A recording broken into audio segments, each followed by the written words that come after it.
प्रश्न कहता है कि दिखाइए कि समीकरण निकाय 3x - 5y = 7 और 6x - 10y = 3 का कोई हल नहीं है।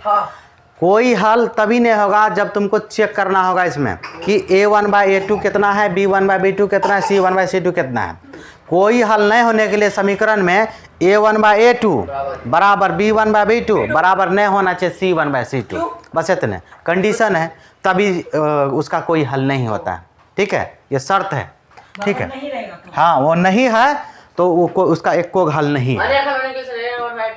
सब बराबर तो हो जाएगा। हाँ, अनेक हल, वो अनेक हल होगा। ठीक है, अब देखो देखते हैं क्या, पहले समीकरण कौन सी दिया वो लिखेंगे हल। यहाँ लिखना है दिया गया समीकरण, दिया गया समीकरण। तो समीकरण क्या है तुम्हारा 3x - 5y = 7 हो गया। उसके बाद दूसरा क्या है, दूसरा है तुम्हारा 6x - 10y = 3। अब यहाँ पर तुम a1 a2 b1 b2 c1 c2 सब निकाल लो। अगर तुमको आता है तो डायरेक्ट रखो, नहीं आता तो निकाल लो, समझने मासने। ये हुआ a1, ये हुआ a2, ये हुआ b1, ये हुआ b2, ये हुआ c1 c2। तो यहाँ से लिखना, यहाँ a1 बराबर कितना हो गया भाई 3 हो गया, कॉमा। उसके बाद b1 कितना हो गया भाई -5 चिन्ह के साथ, यही गड़बड़ी करता है। इसके साथ कौन सा चिन्ह है माइनस। उसका निकाल लो c1 बराबर 7। अब दूसरा समीकरण में चलो। अब हुआ a2, हाँ इसमें सब 1 1 निचल काम सब 2 2, तो a2 बराबर कितना 6। उसके बाद b2 कितना हो जाएगा तुम्हारा -10 और c2 कितना हो जाएगा 3 हो गया। हाँ, अब तुम चेक करो a1/a2 कितना है, b1/b2 कितना है, c1/c2 कितना है। उसके बाद देखते हैं, अगर आ गया जो शर्त बताएं तो ठीक है। तो यहाँ लिखना, अब चेक करो पहले a1/a2, a1/a2 बराबर a1 का मान करते हैं 3 और ई हुआ 6, 3 का 3 3 दूनी 6 बराबर कितना हो गया 1/2। अब चेक करो तुम b1/b2, तो b1 का वैल्यू कहता है -5 रख देते हैं और b2 का वैल्यू -10। ये दोनों कट गया, 5 का 5 5 दूनी 10 हो गया। तो ये भी आ गया तुम्हारा 1/2। अब चेक कर लेते हैं c1/c2, तो c1 हो गया तुम्हारा 7/3। अब देखो यहाँ पर a1/a2 जितना है उतना ही b1/b2 है, दोनों बराबर है और c1/c2 बराबर नहीं है, तो कंडीशन तो सूट कर गया। तो यहाँ लिखेंगे कि यहाँ a1/a2 बराबर है b1/b2, अब बराबर नहीं है c1/c2, इसलिए दिए गए समीकरण के कोई हल नहीं है, कोई हल नहीं है। बस इतना काम करना है। कहाँ पर, नहीं यहाँ नहीं देना है। ठीक है ना, हो गया। क्वेश्चन कर रहा है कि दो पासा को एक बार फेंका जाता है तो दोनों पर सम संख्या आने की प्रायिकता ज्ञात करें। कौन संख्या, सम। सबसे पहले ये तुम पता करो पासाज होता है किसके जैसा, पासा समझता है, घन। पासा किसको कहते हैं, समझ लो छग्गा लूडो वाला। तो वो पासा को फेंकते हैं तो कौन कौन संख्या आ सकता है, 1 2 3 4 5 6 इतना संख्या आता है, यही ना। लेकिन पासा कितना फेंका जा रहा है, 2 गो। अगर पासा को फेंकेंगे ना एक बार तो इस 6 में से कोई एगो तो निश्चित आएगा, चाहे जो आ जाए, चाहे ऐसा नहीं कि एक नहीं आएगा, लेकिन एगो आएगा चाहे जो है। लेकिन ये हुआ संभावित परिणाम। ये कौन परिणाम कहते हैं, क्योंकि इस 6 में से कोनो एगो आएगा। लेकिन अब यहाँ एक पासा फेंकने की बात नहीं हो रहा है। कितना पासा फेंका जा रहा है, 2 गो। तो तुम पहले ये पता करो अगर 2 गो पासा फेंकेंगे तो कितना संभावित परिणाम हो सकता है। गलत जवाब 36। कितना 36 बताए थे ना। ये कुल परिणाम पासा को फेंकने का कितना है 6। एक बार एक पासा को फेंकेंगे 6, 2 गो पासा फेंकेंगे उस पर स्क्वायर लग जाएगा। ये लग जाएगा, 3 गो फेंकेंगे क्यूब लग जाएगा। n का मान बढ़ते जाएगा जितना बार फेंकेंगे। ठीक है, हो अब ये कितना हो गया 36। कितना हो गया, यानी अगर 2 पासा को फेंकेंगे तो 36वां संभावित परिणाम कहते हैं। हाँ, ये 36 यानी कुल परिणाम कह सकते हैं एक तरह से, हो गया। मतलब 2 पासा को फेंकने पर कुल परिणाम पहले निकालो तुम कितना है, उसके बाद हम आगे बताते हैं। दो पासा को फेंकने पर कुल परिणाम कुल परिणाम, तो कुल परिणाम कितना होगा भाई? 6 का स्क्वायर। कितना होगा? 6 का स्क्वायर मतलब 36 को। कितना हुआ? अब 36 को लिखना संभव नहीं है, इसीलिए अब देखो कहा क्या, तो दोनों पर सम संख्या आने की प्रायिकता बताए। किसका? सम। तो मतलब सम किसको कहते हैं? जो 2 से पूरा, हाँ, जो 2 से पूरा पूरा भाग लग जाए। तो सम संख्या पहले अब ये पता करो सम संख्या का संभावित परिणाम कितना है। तो अगर यहाँ पहले लिखेंगे कि सम संख्या आने के संभावित परिणाम, अब वो निकालो अब तुम कि कौन कौन हो सकता है।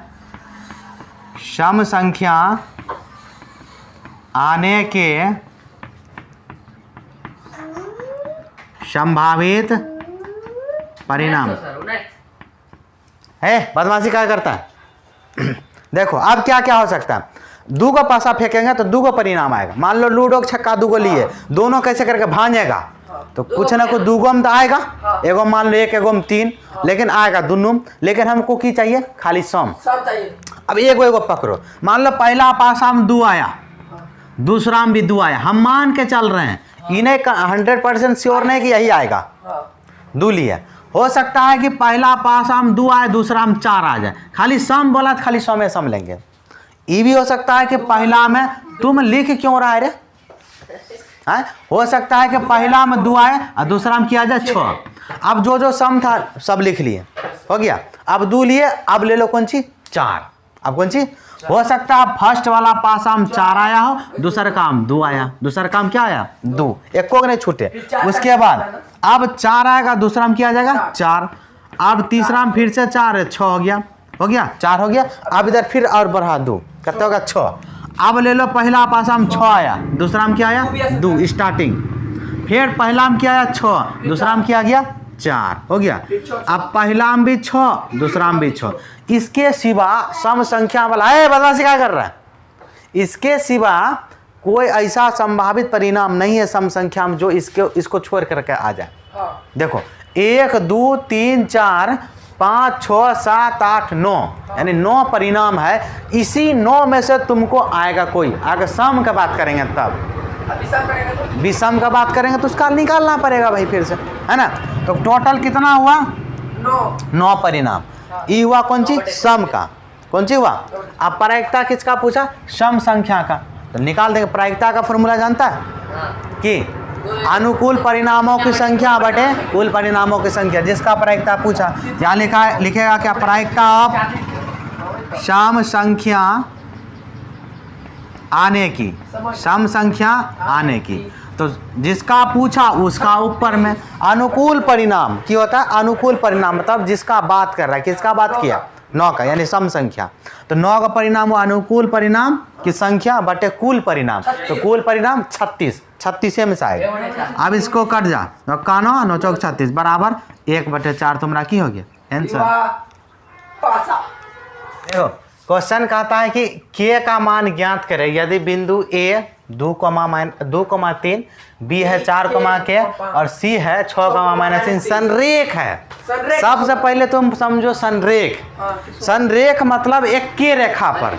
संरेख मतलब एक, देखो हम समझा देते होता कि संरेख मतलब देखो कोई एक रेखा है, इसी पर 3 बिंदु ले लिया है। 3 को बिंदु है ना, बिंदु ए यहाँ है, बिंदु बी यहाँ है और बिंदु सी यहाँ है। जब एक ही रेखा पर 3 बिंदु है ना, तो त्रिभुज नहीं बनेगा। त्रिभुज अलग अलग होना चाहिए तब बनेगा। और त्रिभुज नहीं बनेगा तो त्रिभुज का क्षेत्रफल क्या होगा? 0 होगा। क्या होगा? हाँ, तो तुम 0 हो जाएगा। हाँ, यहाँ 0 हो जाएगा। तो यहाँ जो तुम बिंदु ए जो है वो कितना है? 2,3 है, और बिंदु बी है तुम्हारा 4, और बिंदु सी है 6, -3 हो गया। यही ना। अब यहाँ लिखना कि ये हो गया, लिख दिया। अब लिखना दिए गए बिंदु संरेख है, ऐसे लिखना है। यहाँ पर लिखेंगे कि हम कि दिए गए बिंदु संरेख है ना। तो इसलिए त्रिभुज का क्षेत्रफल, हाँ, इसलिए त्रिभुज का क्षेत्रफल जो होगा ना 0 हो जाएगा। क्या होगा? अब हम वो वाला त्रिभुज नहीं लगाएंगे, यहाँ दूरी ये निर्देशांक ज्यामिति है तो उसका क्षेत्रफल त्रिभुज का अलग होता है। तो त्रिभुज का क्षेत्रफल लिखेंगे। त्रिभुज का क्षेत्रफल होता है 1/2 इंटू पहले किससे x1 इंटू यहाँ पर लिखना है y2 माइनस का y3, बंद करना, यहाँ x1 हुआ प्लस लगाना, x1 के बाद x2 देना। की देना? अब देखो यहाँ खत्म किससे हुआ है? y3 से। स्टार्टिंग भी वही से होगा y3 माइनस क्या y1 तीन एक होता है y1 y2 y3, 3 के बाद फिर 1 आ जाएगा। हाँ, अब वहाँ 2 लिखे हैं फिर अब 3 हो जाएगा x3। अब देखो खत्म किससे? y1 से।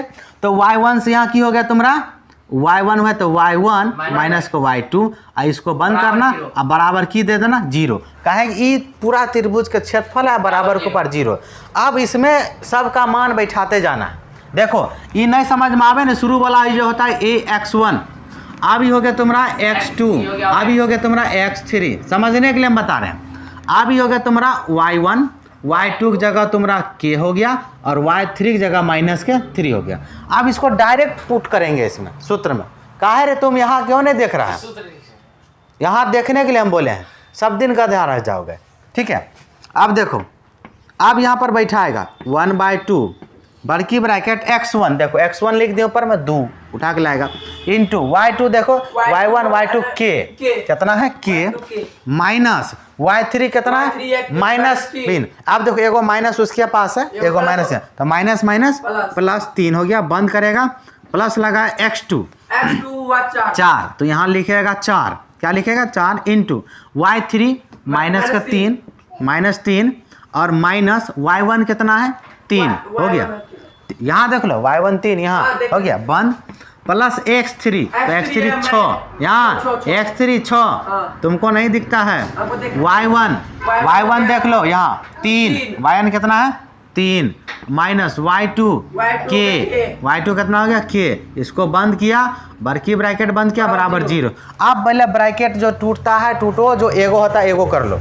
हाँ, जिसको आता है वो बना सकता है, यहाँ देखने कोई ज़रूरी नहीं है, जिसको आता है। पहले हम ब्रैकेट करेंगे 2 को k से गुना करेंगे तो 2k हो जाएगा। कितना होगा 2k, प्लस का प्लस 2 को 3 से गुना करेंगे 6 हो गया 6, 3 दूनी 6, देखो ध्यान से, प्लस देखो ये 3 3 कितना हो गया 6, लेकिन माइनस का 6, माइनस का 6 गुना 4 माइनस का 24, नहीं समझ में आती अगला हम बढ़ा देते, लो माइनस का 6 हो गया 3 3, अब प्लस, अब ब्रैकेट तोड़ो, क्या करो ब्रैकेट तोड़ दो, 6 तिया 18, अब यहाँ देखो प्लस माइनस माइनस, और 6 को केस गुना करेंगे 6 के सट जाएगा, चिपक जाएगा। अब इसको की करो बंद कर दो, बड़की से बराबर दे देना 0 हो गया। अब ये ब्रैकेट तोड़ना बाकी है, इसको तोड़ लो 1/2 इंटू 2 के, अब यहाँ देखो नहीं अभी कभी 10 नहीं लिखना है, पहले ब्रैकेट तोड़ना है, पहले प्लस 6, अब प्लस माइनस काहे कि ई 4 6 से गुना होगा, ठीक है। इसका चिन्ह ई 4 का चिन्ह प्लस माइनस माइनस और 6 6 का 24 अरे बुर्बक ई दोनों आपस में गुना, हाँ 6 6 का 24 अब प्लस 18 माइनस का 6 के हो गया, अब बराबर उधर की देना 0। अब के वाला एगो पार्टी यहाँ है, एक पार्टी यहाँ, दोनों एक साथ पार्टनर बनेगा और ई तीनों एक साथ पार्टनर बनेगा क्योंकि संख्या है। ये दोनों के का पार्टी है, देखो 6 गो के है यहाँ माइनस का, 2 गो के है यहाँ, तो प्लस माइनस माइनस तो लिखो ना, तो बोल कहे रहा है लिखो, आता है तो ये हो गया 1/2। अब यहाँ 6 के में से 2 गो के गया तो 4 गो के, लेकिन 6 के बड़का है तो माइनस लगाएंगे 4 के हो गया। अब यहाँ देखो ये देखो 18 6 कितने हो गया 24 हुआ, प्लस के एगो 24 माइनस के खत्म, ये तीनों मिलकर ध्यान से देखेगा तो कट गया, 18 6 24 हुआ, 24 प्लस का एगो 24 माइनस का खत्म कहानी, उसका दी हो गया कितना बराबर 0। अब हमको चाहिए के का मान, तो सबसे पहले 1/2 उधर जाएगा, तो 1/2 इधर कौन चीज में, तो जो है गुना में, तो उधर जाके गुने में रहेगा क्योंकि बटे का ना चीज है, तो पलटी मार जाएगा, क्यों हो जाएगा पलटी मारेगा। इधर तुम्हारे पास बचेगा क्या माइनस का 4 के अब बराबर 0 पहले सा उधर और गुना हो जाएगा 2, 1/2 बदल जाएगा 2 में, तो उसको जब गुना करेगा क्या हो जाएगा 0, क्या हो जाएगा 0। तो माइनस का 4 के बराबर हो गया 0। के का मान चाहिए तो के उधर जाएगा, के कहाँ जाएगा, वाह क्या बात है, के उधर जाएगा, क्या आदमी है, गजब का इंसान होता है। वही तो बोल रहे हैं, खाली दही में सही मिलाता है, गजब इंसान हो यार। के यहाँ रहेगा ना, -4 उधर जाएगा, लेकिन -4 उधर जाएगा तो कौन चीज बदलेगा, बकलोल, बकलोल है, बकलोल बटेम, क्योंकि के के साथ चिपका हुआ है। हाँ बटेम जाएगा, हाँ के का मान 0 ही होगा, तो यहाँ लिखेगा 0/-4। जब किसी भी संख्या को 0 में भाग देते तो आंसर क्या होता है 0, तो मतलब के बराबर की हो गया 0, आंसर हो गया के का मान।